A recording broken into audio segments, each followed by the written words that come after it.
एक और बेहद अहम खबर लखनऊ से। शहरियत कानून, एनआरसी और एनपीआर के खिलाफ मुल्क भर में एहतजाज जारी है और खासतौर पर शाहीन बाग की तर्ज पर ही खवातीन मुल्क की मुख्तलिफ रियासतों में एहतजाज कर रही हैं। बीती शब बारिश और सख्त ठंड के बावजूद लखनऊ में खवातीन का धरना खत्म नहीं हुआ। खवातीन मरकजी हुकूमत की गलत पॉलिसियों के खिलाफ रात भर खुले आसमान तले डटी रहीं और अपना एहतजाज करती रहीं। और चलिए सीधे रुख करेंगे लखनऊ में मौजूद हमारे नुमाइंदे तारिक कमर का। तारिक, कल लखनऊ का जो मौसम है वो काफी सर्द रहा, लेकिन वहां जो घंटाघर पर खवातीन एहतजाज कर रही हैं उनके हौसलों की गर्मी लगातार दिखाई दे रही है।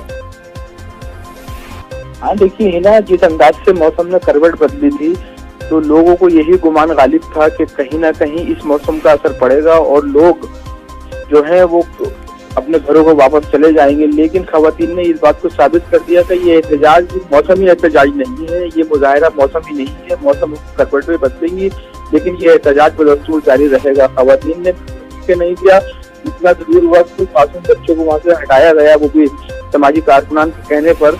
लेकिन खवातीन ने ये बता दिया वादे तौर पर कि ये आंधी आए, तूफान आए, बारिश आए, हम उस वक्त तक यहाँ से नहीं हटेंगे जब तक तो हुकूमत बाकायदा तौर पर किसी रद्द अमल का और मुस्बत रद्द अमल का हिसाब नहीं करती है।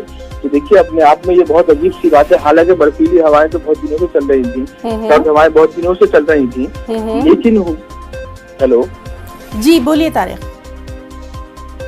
तो देखिए हुआ यही है कि मौसमों की करवटों का यहाँ बिल्कुल असर देखने को नहीं मिला है।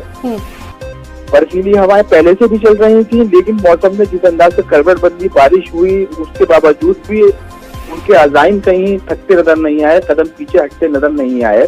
साबित कर दिया खवातीन ने कि ये मौसम ही एहतजाज नहीं है। जैसे जैसे मौसम करवट बदले या कुछ भी हो, शिद्दत इख्तियार करे मौसम, खवातीन इस एहतजाज को तारिक, हम आपसे ये भी जानना चाहेंगे क्योंकि लगातार आप वहाँ पर मौजूद हैं, खवातीन से भी बात कर रहे हैं, अभी तक इनसे मिलने के लिए क्या कोई इंतजामिया की जानिब से या कोई भी ऐसा शख्स पहुंचा है जहां से इन खवातीन को कुछ भी इत्मीनान के दो लफ्ज मिल सके? देखिए ये सवाल आपका इसलिए भी अहम है कि जिन लोगों से हमारी बात हुई है उन्होंने भी यही मुतालबे किए हैं अब कि आखिर ये बढ़ता जा रहा है एहतजाज, लेकिन हुकूमत की जानिब से कोई एहलकार नहीं आता है, कोई नुमाइंदा, कोई तर्जुमान, कोई लीडर यहाँ का रुख नहीं करता है। बल्कि ऐसा महसूस होता है कि लोग बाकायदा तौर पर अनसुना कर रहे हैं या इससे सरफ नजर कर रहे हैं, नजरअंदाज कर रहे हैं।